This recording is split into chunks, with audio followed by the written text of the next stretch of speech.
this afternoon to what I'm calling the third chapter of our Cold War Odyssey that we've been reviewing for the past few weeks. And I should mention at the outset, and I made this switch last time and I didn't tell you about it.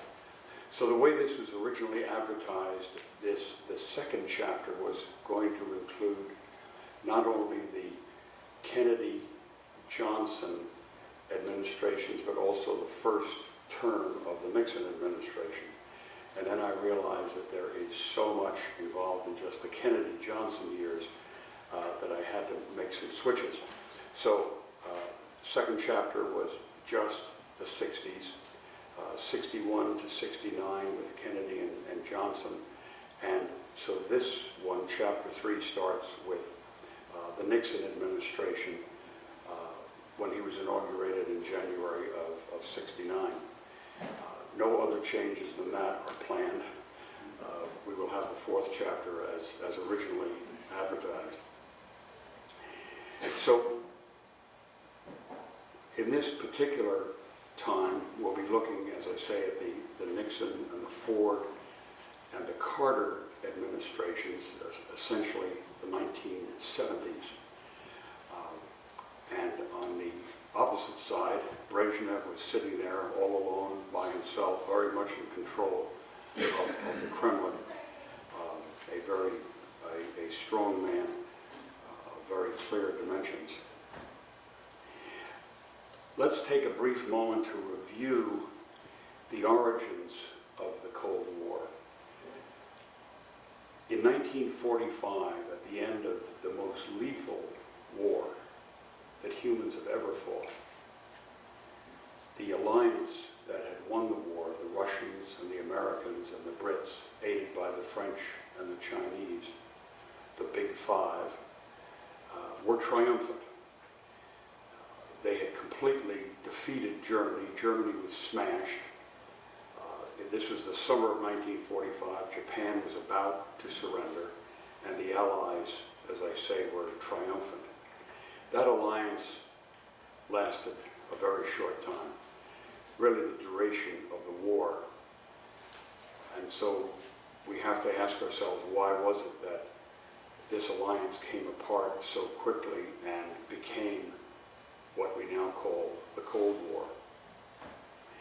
Not only are alliances fragile because the parties come together for certain very specific purposes, and the various allies have different agendas and are able to submerge some of the questions that might cause them to be on the opposite side of one of their new partners.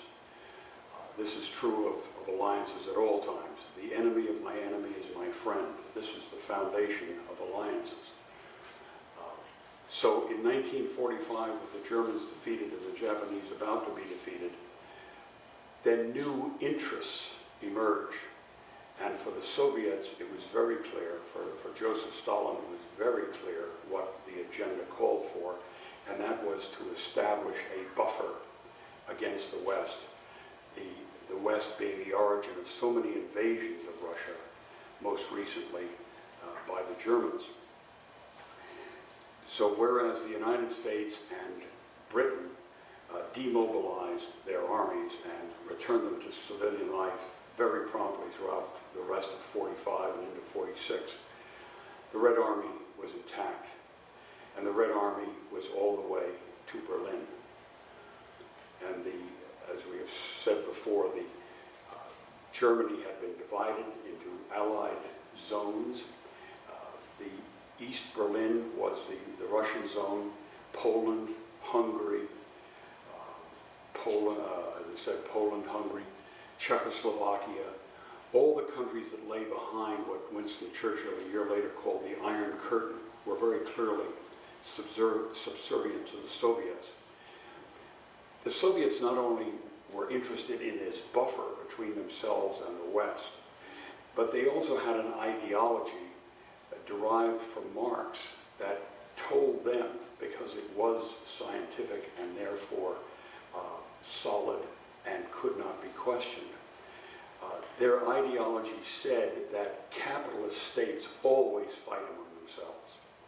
And in the Soviet view, whereas the Brits and the Americans had been able to come together for purposes of winning the war, they were soon going to divide, and the capitalist nations like Britain and France and the United States and the rest of Western Europe were quickly going to disintegrate, in the Soviet view, into capitalist wars of imperialism and acquisition. And so Stalin felt that if he could keep the Red Army forward and as far west as possible, he could just sit back and watch the West tear itself apart in these so-called capitalist wars that were about to ensue. For the US part, we were quite naive. First of all, we expected the alliance to last longer. We thought we knew what Russian communism was. We had been very opposed to it in the 30s, but since we had now been allied with them to defeat the Germans, this was the dawning of a new day. The United Nations had been formed, was going to meet shortly in San Francisco, and so there was going to be a new world of peace and stability with understanding among the nations. So it was a great awakening, a very sober awakening, when it turned out that there were real clashes of interest between the United States and Britain on the one hand, and the Soviets on the other. And the first instance of that was in Poland. Thereafter, we had various tension points during the years up until the late 60s, including Hungary, including not quite revolutions, but attempted risings in the Eastern Bloc countries. And then there was the Bay of Pigs early in 1961 and in 1962, the most critical time of the entire Cold War, when the two nations, Russia and the United States, were literally on the brink of war in what we call the Cuban Missile Crisis, successfully overcome by Kennedy and his administration, and a real setback for the Soviets, a setback for which Nikita Khrushchev paid with his job, not his life, just his job, which was a real achievement for the Soviets. So as we entered the 60s, and all that turmoil that soon dominated the stage with Vietnam, Johnson eventually had to bow out, as he did in 1968, saying that he was too busy winning the war and gaining the peace in Vietnam to run for president. And there was great turmoil within the Democratic Party. And finally, it came down to the election of Humphrey versus Nixon, and Nixon won rather closely, but clearly decisively. And so we were launched into the Nixon administration, January 20th of 1969.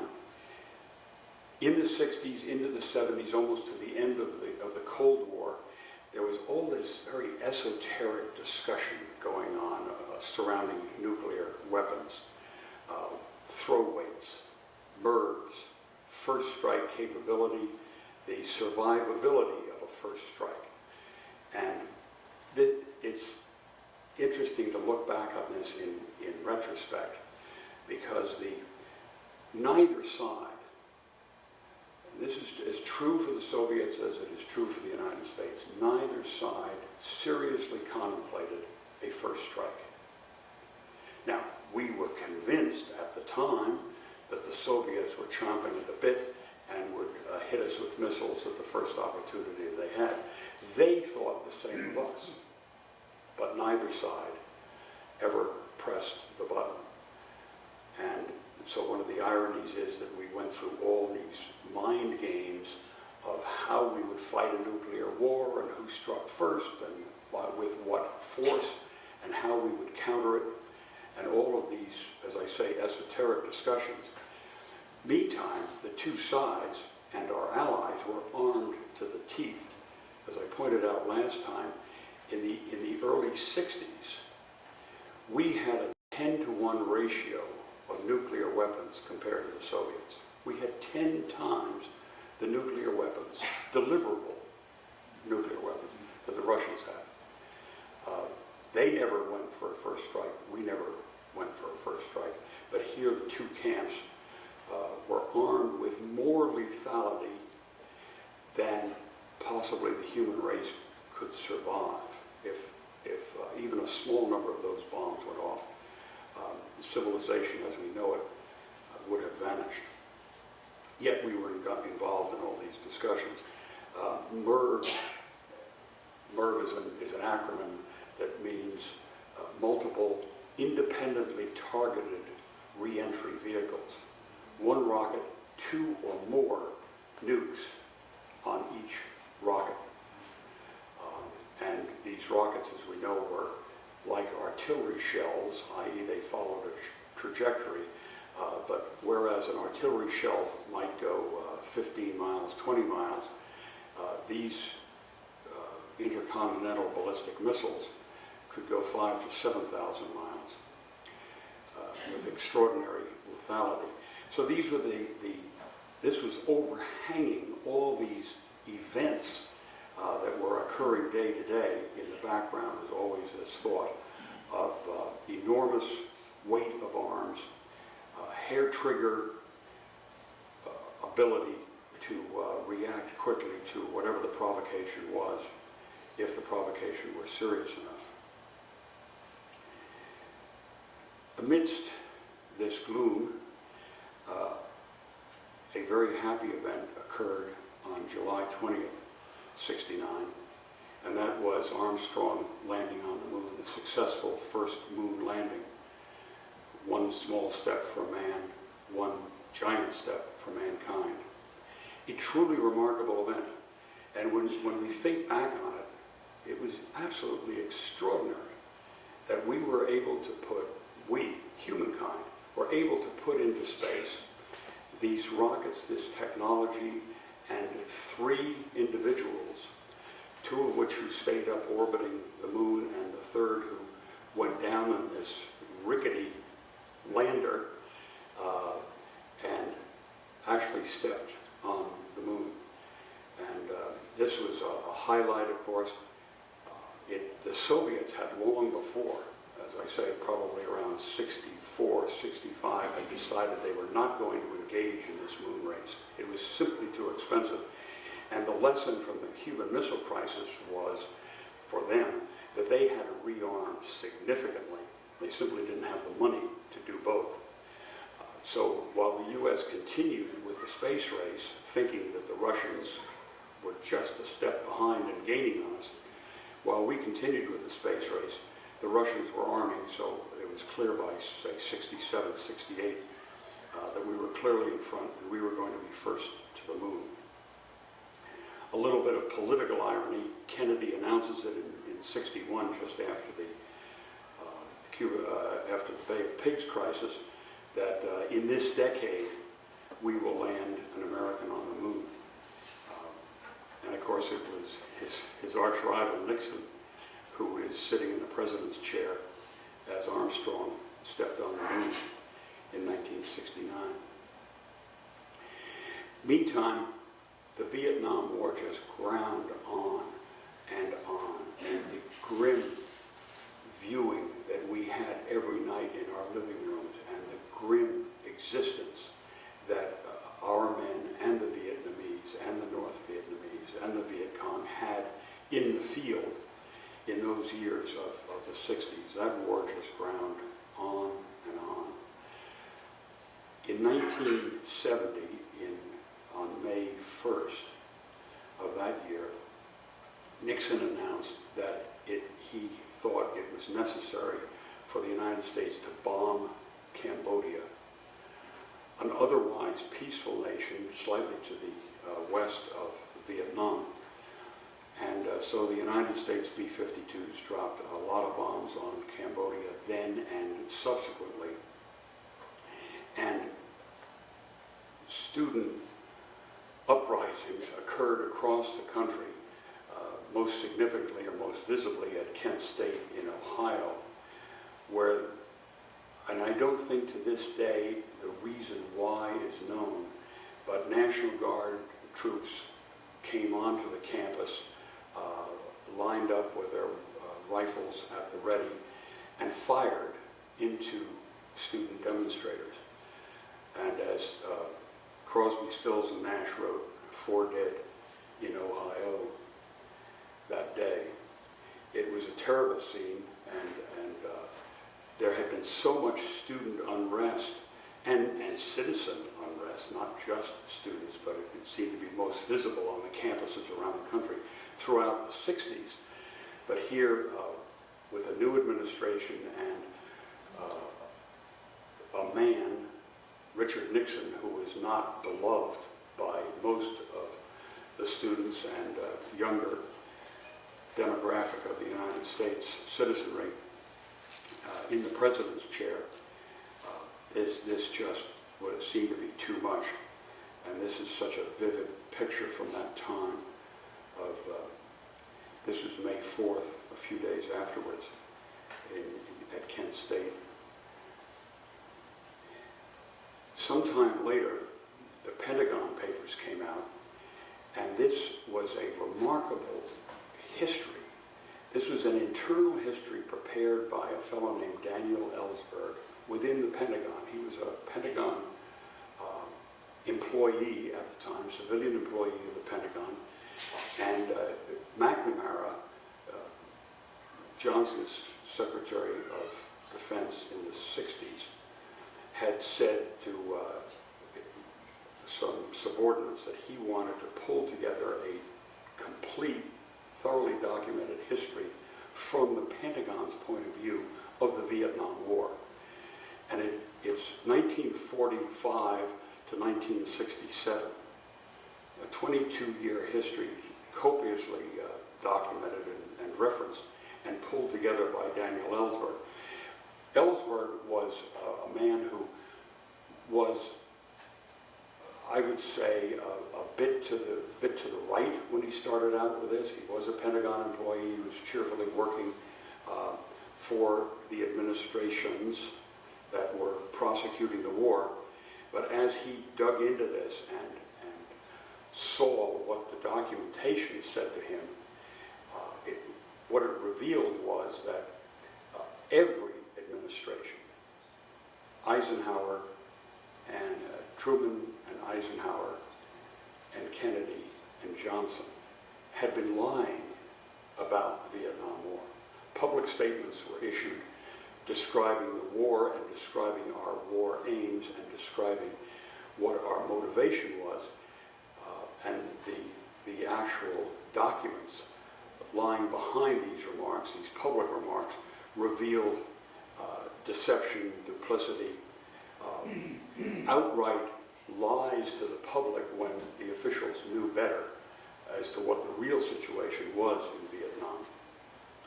Of course, the Nixon administration was furious that this was to come out. They were alerted by the Times and the Washington Post that this was about to be published, and the Nixon administration went to the Supreme Court and sought an injunction against the release of the Pentagon Papers. And the Supreme Court said no prior restraint. In other words, this is still free speech, and you cannot restrain speech in advance of its publication. What you do with it afterwards is another story, but no prior restraint. And so the Pentagon Papers hit the nation and simply confirmed in many people's minds this terrible record of deception, and showing that even though we were speaking bravely and officially, and remember the expression light at the end of the tunnel and all this sort of nonsense, the fact was that we knew very early on the war was not going well, and what it would take would be a more massive number of troops than the U.S. citizens were willing to ever support.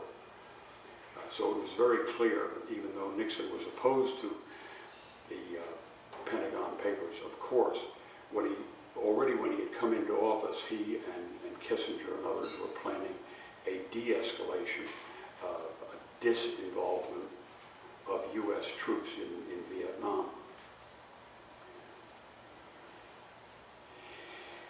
1972 was a remarkable year, even now as we look back on it. It was extraordinary, and here Nixon, in the course of a few weeks, turned around the whole discussion of the Cold War and all the duplicity that had gone on and the terrible heart sickness that was this Vietnam War that was raging. He sends Kissinger ahead on a secret mission about which we knew nothing until the whole thing was revealed later. And all of a sudden, Nixon shows up in Beijing, sitting down with the archenemy, Mao Zedong. And Mao said an interesting thing to him at that time in 1972. Mao said that he much preferred dealing with American right-wingers like Nixon because he knew where they were coming from and he understood them. He said these American left-wingers, the liberals and the Democrats, you just couldn't tell where they were and what was going on in their minds, even though their lips were moving. So he professed admiration for Nixon's straightforwardness. Within a few months, Nixon went to Moscow, so he had already the opening to China. And remember, Nixon went to China. Mao didn't come to the United States. Nixon went to China. Nixon also went to Moscow. Because this was as much a blow to Brezhnev and the Russians as it was to the United States voters and citizens. We had been beating up on China for years and saying what rascals they were, and they were almost worse communists than the Russians, and all the crazy things that Mao had done, like the Great Leap Forward and then the Revolutionary Guards and the way they sent so many of their leading intellectuals, pilloried them and sent them into the countryside in the late 60s. We had actually gone and supped with the enemy. And this turned out to be a masterstroke on Nixon's part because he had now triangulated the Chinese and the Soviets and the US so that it was suddenly clear to all parties and everyone else in the world that there was a new balance. It was also very clear, it should have been clear years earlier, but it was very clear that the Soviets and the Chinese were not in lockstep, that they were divisible, that each had different interests, and one could be played against another. And this was the masterstroke that Nixon brought off.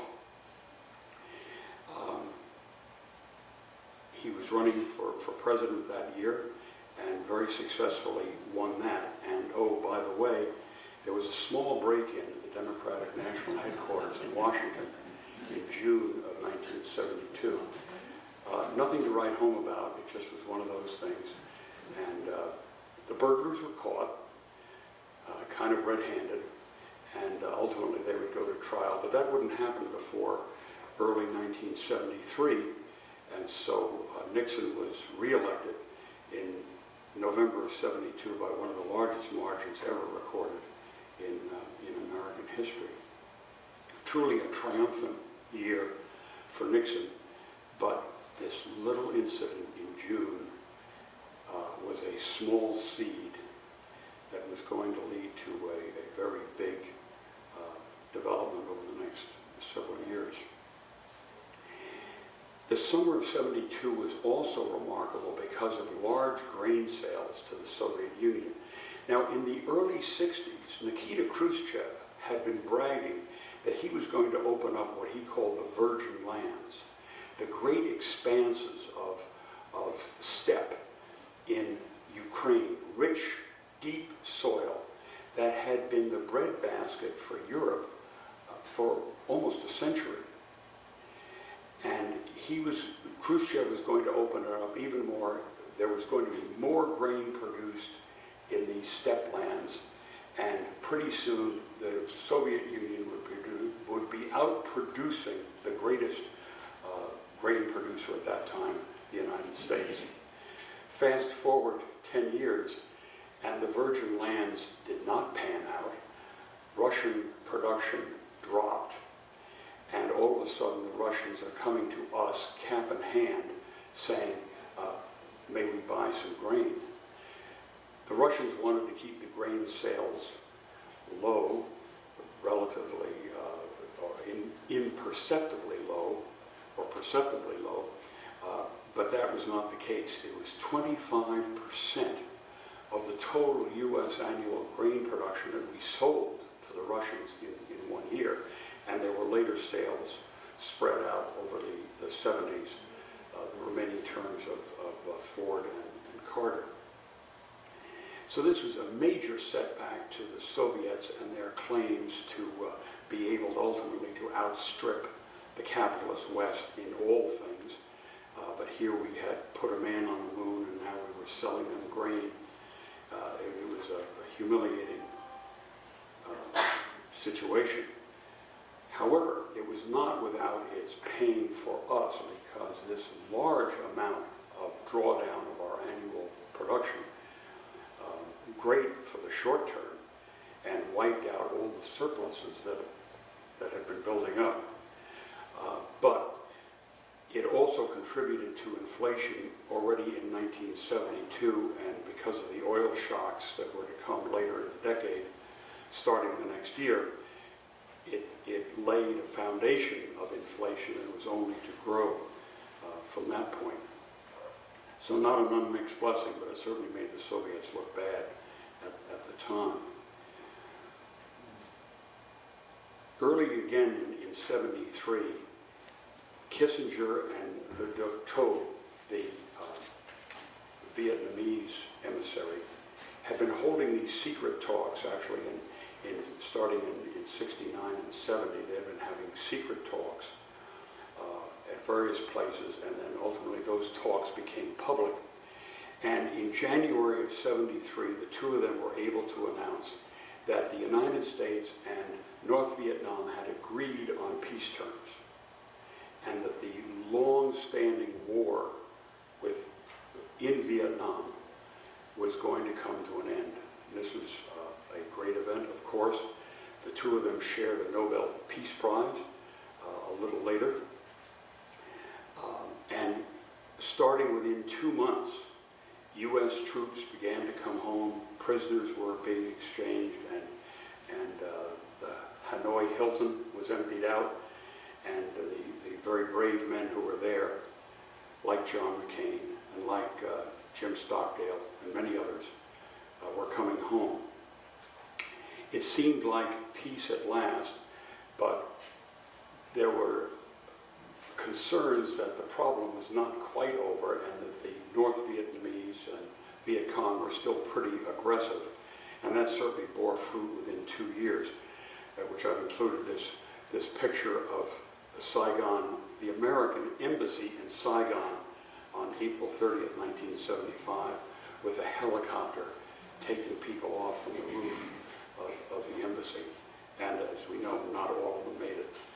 And there were the boat people jumping into the water or finding any craft that they could to get to U.S. vessels just offshore. And this was a real black eye for the U.S. and a bit of triumph for the North Vietnamese. Again, fast forward 20 years, 30 years, and see where we are today in our relationships with the countries of Southeast Asia. Some former allies like the Thais, some former enemies like the North Vietnamese.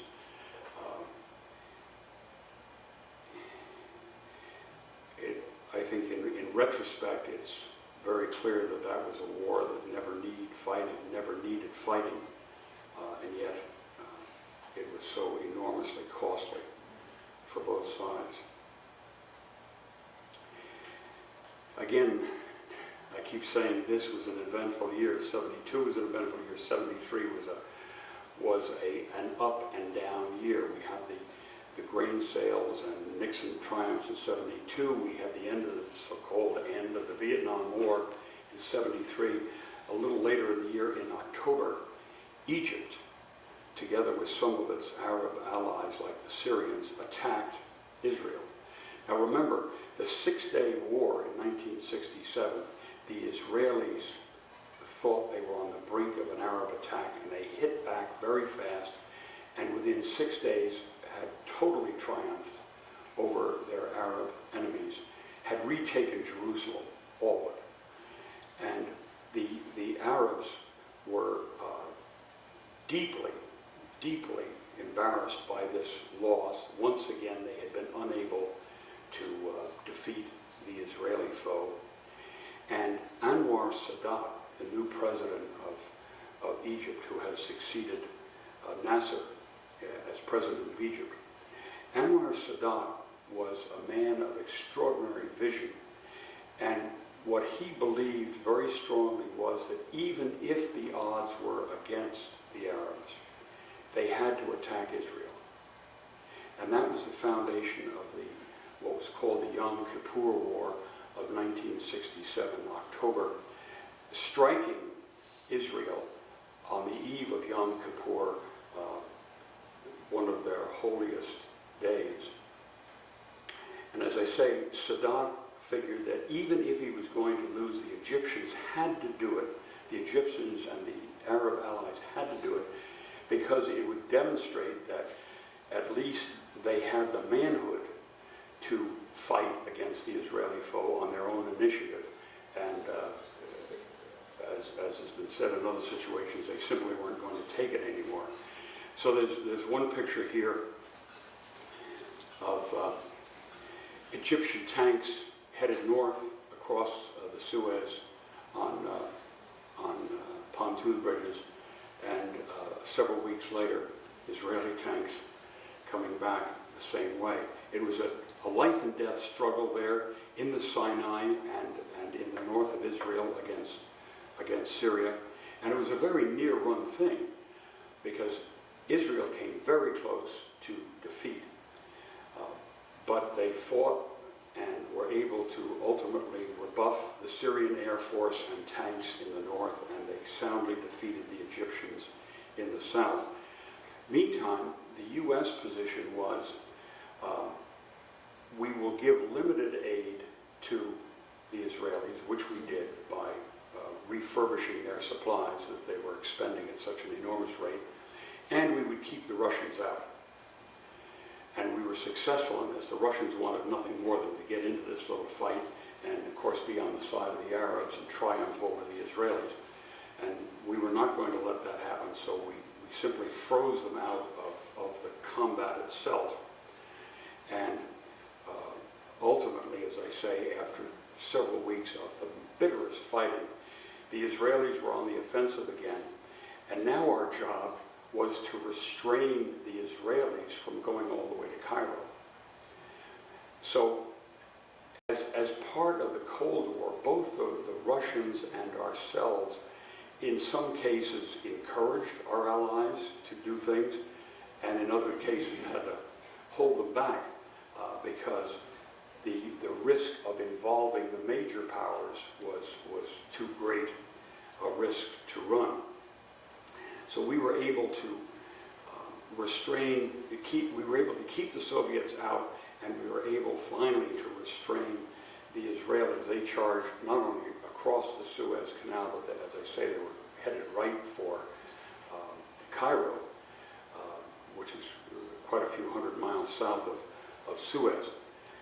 They were headed right for Cairo, and we were able finally to hold them back. The remarkable thing was, within a few years, in 1978, I think I say, or 79, Sadat and Menachem Begin, then the prime minister of Israel, met, shook hands, and agreed to not only peace terms so that they wouldn't be fighting each other anymore, but looking forward to real improvement, Sadat went to Tel Aviv and Jerusalem. I don't recall that Begin went to Cairo. That was a bit much for Begin to swallow. He was a real red-hot militant from the old days of fighting the Brits in Palestine and then fighting the Arabs. But Menachem Begin and Anwar Sadat did sit down and make peace within a few years, and that was a remarkable achievement and fostered by the U.S. For his pains, Anwar Sadat paid with his life. A few years later, in the early 80s, he was assassinated by Arab militants who could not stand the thought of any dealings with the Israelis. So it ended up, as we know, the Arab-Israeli conflict is one of those things that we thought was going to be settled at many junctures and still rages on with no solution in sight. But the Yom Kippur War was a significant change in that Middle East equation. It was also a significant change on the world scene because at the same time as the war began, OPEC, the Organization of Petroleum Exporting Countries, dominated by the Arabs but also joined by Venezuela, said, we're going to jump oil prices. You guys, meaning the West, have been paying too little for this valuable resource for too long, and we are going to jump the cost of oil. I think they raised oil to about the price to something like $5 a barrel, which we thought was horrendous at the time. But if you remember 1973 and into 1974 and long lines at the gas station and odd even days, you remember that, depending on the numeration on your license plate. This was serious stuff. And oil imports just shrunk up like that. And it was really very difficult, not only for we in the United States, but for Western Europe, Canada, all of our Western allies. Probably a good thing in terms it woke us up to our profligacy in the waste of oil that we engaged in.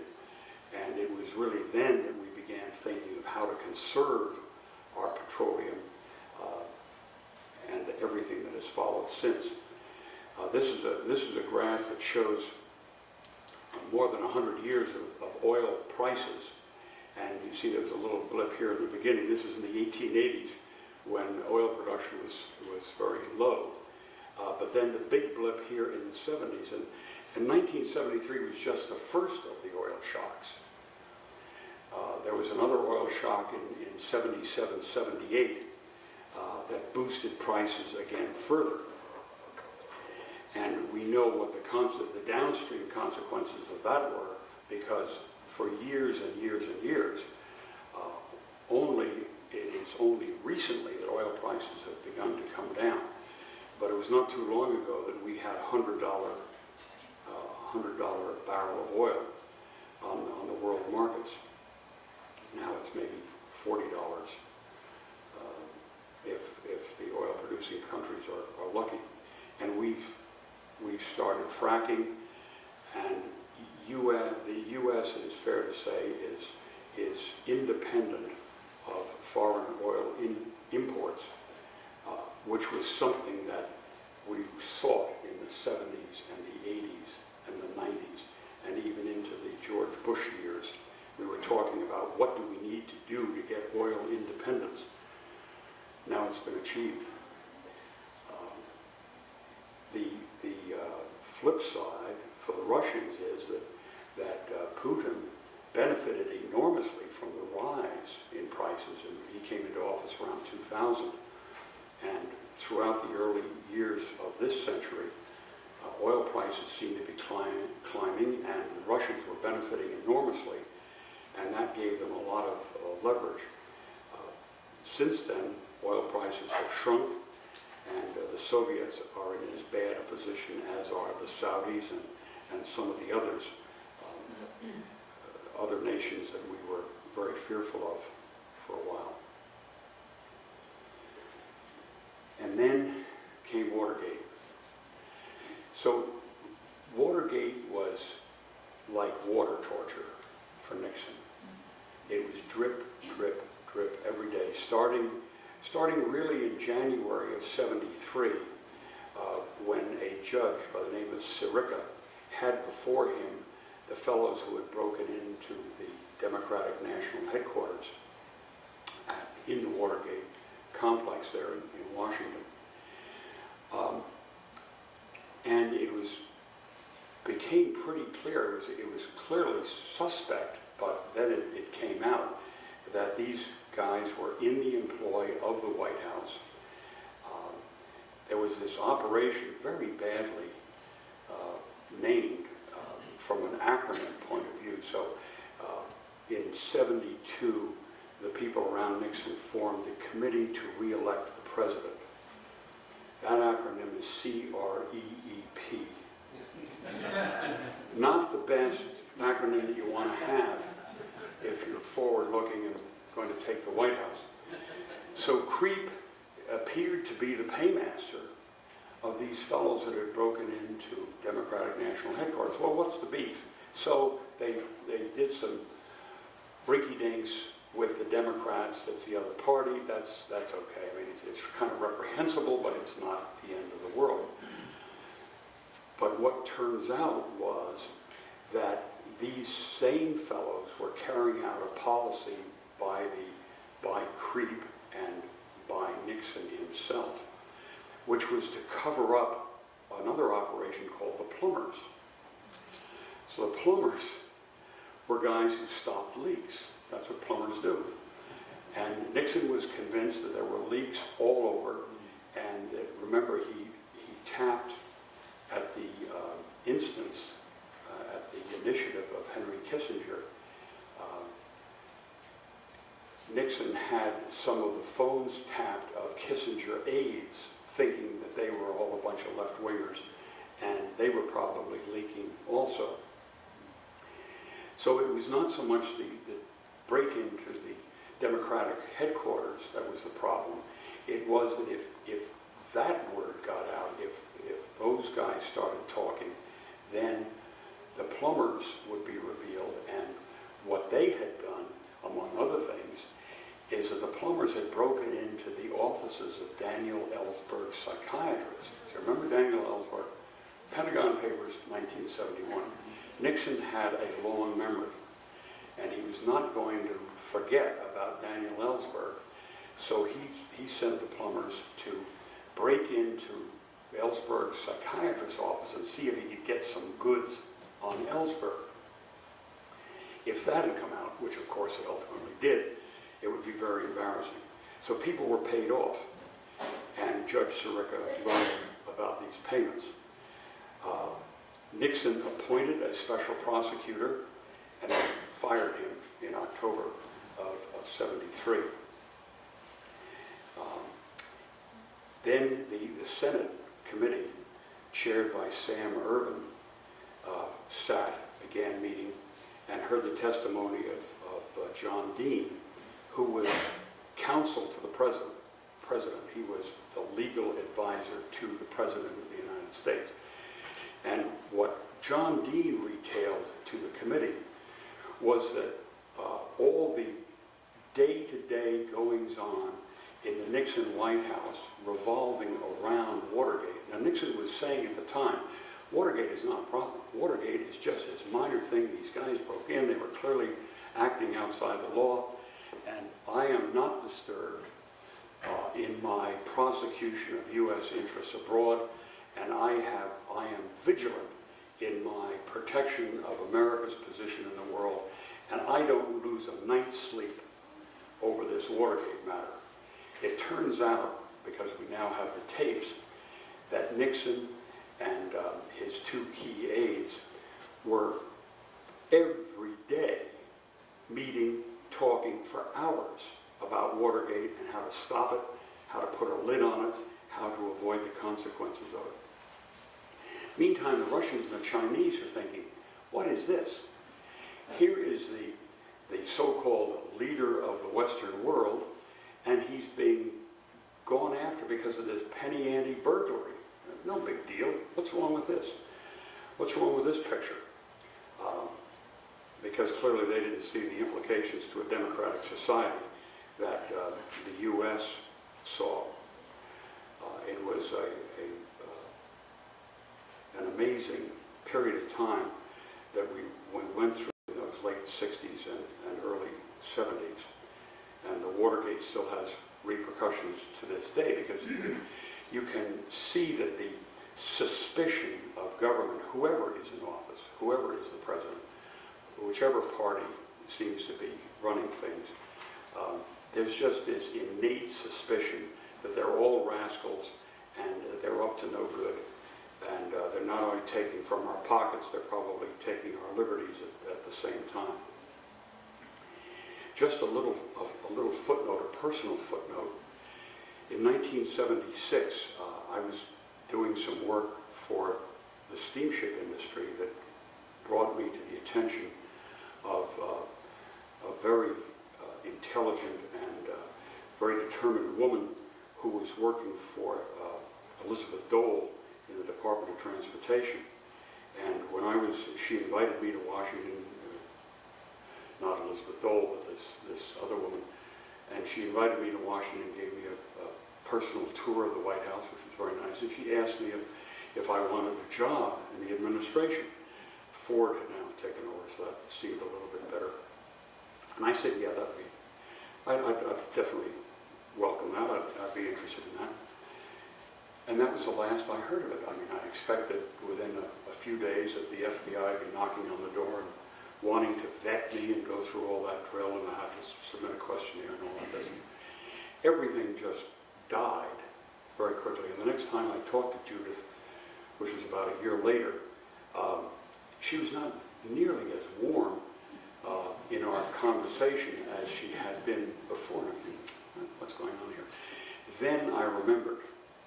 In 1973, only a few years before, 3 or 4 years before, in 1973, at the time that Archibald Cox was fired by Nixon as his special prosecutor for the Watergate things, I had become very upset. Remember, that was called the Saturday Night Massacre, and we all learned about it late in the evening of that particular Saturday in October of 1973.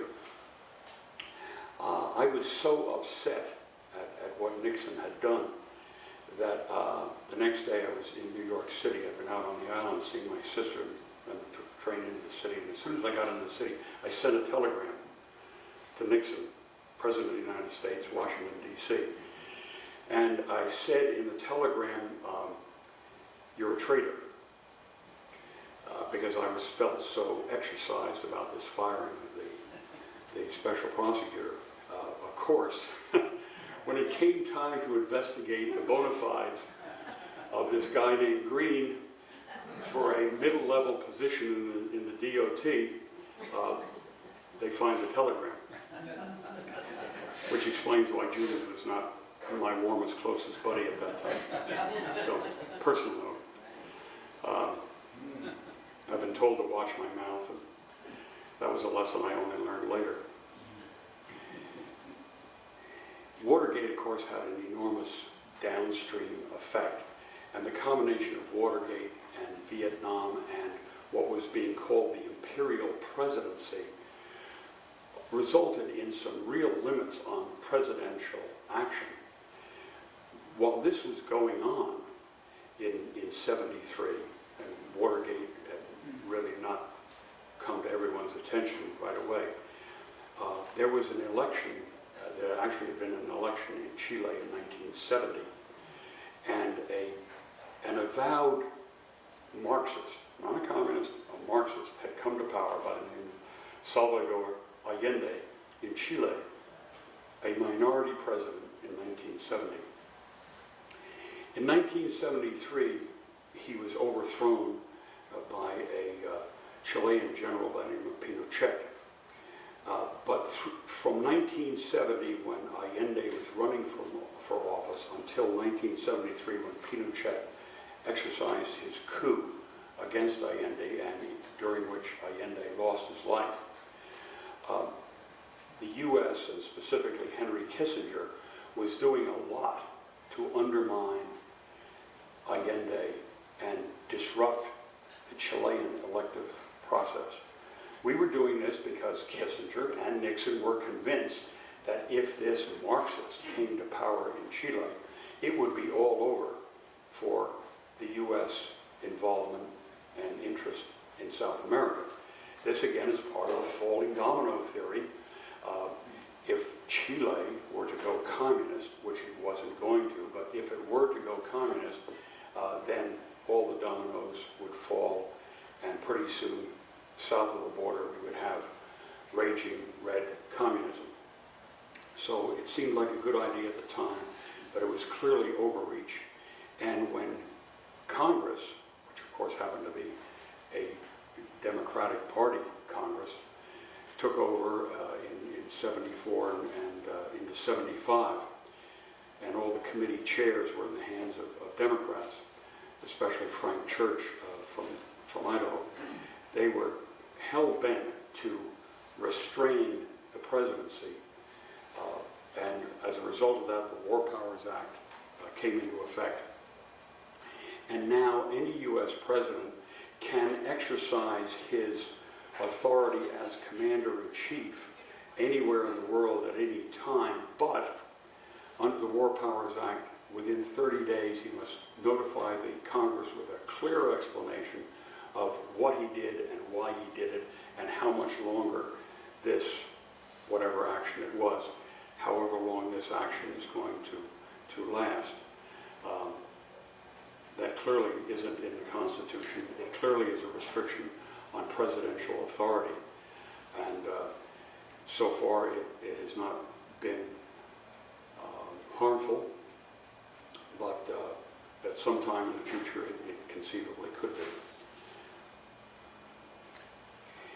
An interesting event, very little noted at the time, almost not noted at all later, occurred with the publication in 1976 of a book called La Chute Finale, The Final Fall, written by this Frenchman, Emmanuel Todd. He was a demographer, is or was, I don't know if he is still with us. Emmanuel Todd was a young demographer, and he started looking at such statistics as the Russians did produce, and they produced a raft of statistics, not all of them false, not all of them misleading. But he went through them painstakingly and came to the conclusion that Russia was headed for a fall, and that's the title of his book, The Final Fall. He looked at birth rates, death rates, an aging population, a largely drunken population, which it still is, and a number of demographic analyses, production and all of that, and population changes within the Soviet Union at the time, based on statistics from the late 60s and into the 70s, and concluded that what for shorthand we can call the internal contradictions of the Soviet state were such that it would bring Russia, the Soviet Union, crashing down as unable to sustain itself. This is 1976. The CIA, with access to the same figures, if they chose to look at them, in the mid-70s, in the later 70s, into the 80s, right up until almost the collapse of the Soviet Union itself, we're looking at the same data, looking at other data, and concluding the Russians are growing in strength. We better be on our guard. They can hit us at any time. And of course, this was a great excuse to build greater CIA budgets and great excuse to build Department of Defense budgets. But it's remarkable that this Frenchman, working alone, looked at the numbers and saw a completely different story. 1979,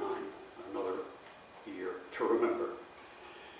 SALT talks, SALT II, Strategic Arms Limitation talks, was signed that year, which is good. But the rest of the year was a complete loss. What had happened in Afghanistan, in Iran, prior to that and up to that, was great friendliness with the Shah. The Shah of Iran was a fellow by the name of Riaz Pahlavi. He was the son of a colonel in the Iranian army who in 1917 had overthrown the last real Shah. And the way the Iranians, how the Iranians called their kings was Shah and Shah, king of kings, because the Iranian throne went back almost 2,500 years. But this Iranian army colonel overthrew it in 1917, and it was now his son who was the Shah and Shah. And Carter saw Iran as a major key element in that area of the world between the Mediterranean and the Far East. And this was perceptive and accurate, and it still is. The problem is that in deciding that Iran should be a real partner of the United States and in a position to be able to take over some of the responsibilities, i.e. peacekeeping, in that troubled area of the world. Remember, we've got India and Pakistan right nearby, making war with each other periodically. We've got the Chinese looming over the horizon. We've got Southeast Asia not quite in a state of peace at that time. And Carter sees Iran as a keystone for an alliance that would enable the U.S. to cut back its involvement and rely on the Iranians to be our eyes on that part of the world. Very friendly meetings with the Shah, great, and Carter goes to Iran, praises the Shah fulsomely. This is earlier in 79. Later, the shopkeepers in the souk, in the markets in Tehran, begin to be very restive under the Shah, because the Shah is running a brutal regime. He's got his secret police, the Savak, and they are as bad as the Soviets or the Red Chinese or any other secret service that believes that the only way you maintain order is by brutalizing your own citizens. So the unrest against the Shah begins in the marketplace and ultimately got so high and so strong that the Shah had to flee Iran, which he did. And he wanted to come to the U.S. and Kissinger, who was continued to be Ford's Secretary of State, but then with the change of administration, Carter, he was still a powerful figure in terms of his influence on foreign events, foreign affairs. Kissinger advised against our taking the Shah in because that would be a real blow to the anti-Shah forces. They would blame the United States. So we shuffled him off to Cairo for a while.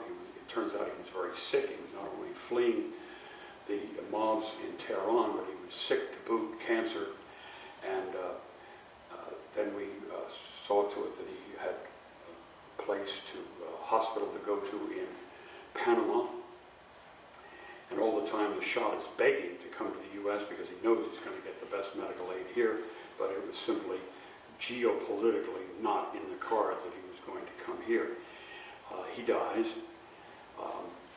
and then there's a student uprising in Tehran itself, and one day in November of 79, so-called students storm the American embassy. They not only get over the wall and get into the embassy, they seize all the embassy employees as hostages and make demands upon the United States that these hostages will not be released anytime soon. The Iranian cleric comes back home to Iran. He's been in the Middle East as an exile, living in this little room and studying the Quran, and a person almost forgotten about. But now, all of a sudden, he returns to Iran in triumph, and he becomes the leader of this student uprising, so-called student uprising, really young Turks, young men, militant young men, with a hatred of the U.S. And the embassy is seized, the hostages are held. Carter makes an attempt to rescue the hostages and suffers the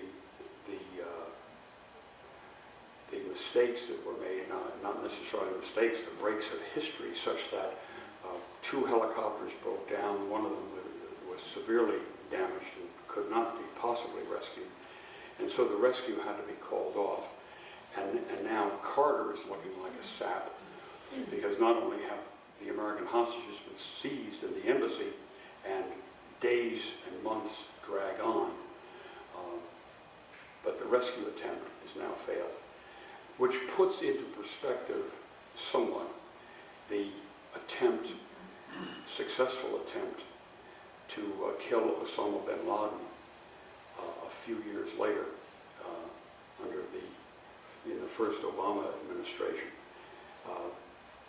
Successful, of course, and made us all feel very good that at last a blow had been struck against what had happened on 9/11.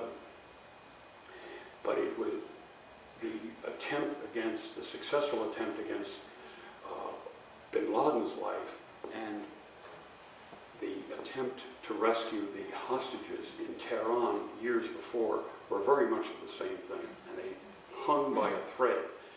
And in Obama's case, the thread held, and in Carter's case, the thread broke. And there's no question but that he was going to lose the election in 1980 because of his handling in quotes, of the Iranian hostage crisis. The very year before, or the very month after the Tehran seizure of American hostages in December of '79, the Soviets decided to go into Afghanistan.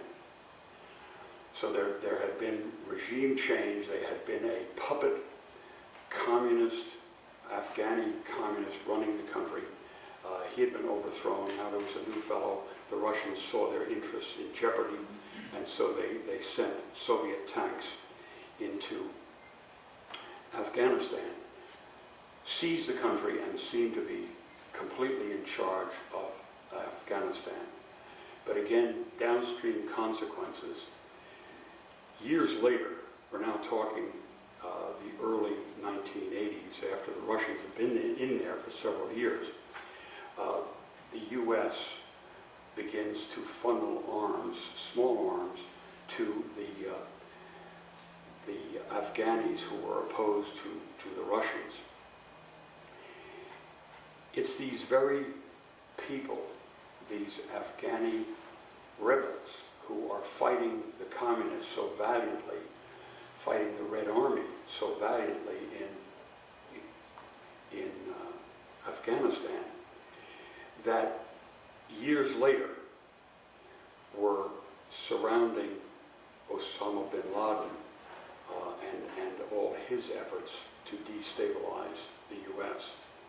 So even though we had funneled arms to them, and our support of the Iranian rebels was the key to their victory in finally driving the Soviets out, once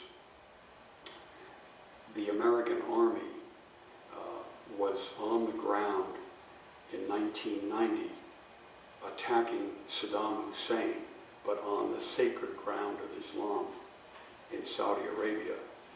The prospect of heathen boots on sacred ground was too much for these militant Islamists to take.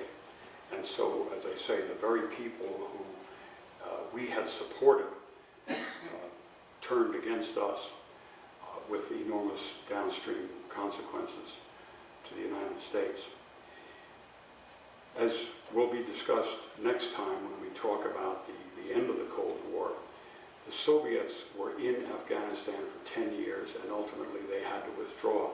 And at the time, remember, we were talking about the Russians in Afghanistan as the Soviet Vietnam, and it was. It was a bleeding conflict that just went on, and it was clear the Soviets could not win it. They were opposed by guerrillas who could hide behind rocks and trees and pick off Soviet tanks, Soviet soldiers, and there was no way that the Soviets could retaliate against them. So as 1980 dawned, it's a presidential year. Reagan is successful that summer in overcoming Republican opponents and wins the nomination and takes on Carter in the presidential elections in that fall of 1980. Brezhnev is safely ensconced in the Kremlin. He seems to be a permanent figure there. We know he's getting older, but he's very much in charge. Meantime, China has undergone an extraordinary change. Mao Zedong died in 1974, and ever so slowly, the Chinese began to change, first under Deng Xiaoping, and then under later successors to him. It's clear that the younger Chinese, who had been so long under Mao's oppressive umbrella, were keen to turn China in another direction. And again, it was not apparent, even in the late 70s, it wasn't apparent in the early 80s. There was something happening in China, but it was going to come very much to our consciousness in the 90s and into the early years of this century. So this is where we conclude this chapter of events with the onset of the Reagan administration in early 1981 and all the things that flowed from that. Thank you.